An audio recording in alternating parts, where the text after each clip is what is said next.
ഇന്ന് കുറച്ച് മാങ്ങ കിട്ടിയിട്ടുണ്ടായിരുന്നേ. അപ്പോൾ മാങ്ങാക്കറി ഉണ്ടാക്കാമെന്ന് വിചാരിച്ചു. അതിന് ആദ്യം തന്നെ മാങ്ങയെല്ലാം കഴുകി വൃത്തിയാക്കി എടുത്ത് വെക്കണം. അപ്പോൾ ഞാനതെല്ലാം എടുത്ത് റെഡിയാക്കി സെറ്റാക്കി വെച്ചു. ഇനി നമുക്ക് ഈ മാങ്ങാക്കറിക്ക് ആവശ്യമായ ഒരു അരപ്പ് റെഡിയാക്കണം. ഞാൻ കുറച്ച് തേങ്ങ ചിരവി എടുത്തിട്ടുണ്ട്, അരമുറി തേങ്ങ ചിരവി എടുത്തിട്ടുണ്ട്. ഇനി അതിനകത്തേക്ക് നമ്മൾ 1.25 ടീസ്പൂണോളം മുളക് പൊടി ഞാൻ ഇടുന്നുണ്ട്. നിങ്ങൾക്ക് നിങ്ങളുടെ എരിവിനനുസരിച്ച് മുളക് പൊടി ഇട്ട് കൊടുത്താൽ മതി.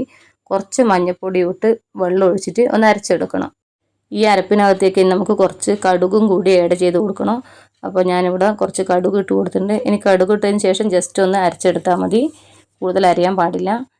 നമുക്ക് മാങ്ങ നന്നായിട്ട് ഉടച്ചെടുക്കണം. മാങ്ങ ഉടക്കുന്ന സമയത്ത് കുറച്ച് ഉപ്പും കൂടി ഇട്ടിട്ട് വേണം നിങ്ങൾ ഉടച്ചെടുക്കാൻ. അപ്പോൾ ഞാൻ ഉപ്പിടുന്നത് വീഡിയോയിൽ റെക്കോർഡായിട്ടില്ല. പിന്നെ നിങ്ങൾക്കിത് തവി വെച്ചിട്ട് ഉടക്കാൻ പറ്റുന്നില്ലെങ്കിൽ നിങ്ങൾ കൈ വെച്ചിട്ടെങ്കിൽ നന്നായിട്ട് ഉടച്ചു കൊടുക്കുക. പിന്നെ ഇതിനകത്തേക്ക് നമുക്ക് കുറച്ച് വെളിച്ചെണ്ണയും കടുകും കറിവേപ്പിലെല്ലാം കൂടി ഒന്ന് വറുത്തൊഴിച്ച് കൊടുക്കാം.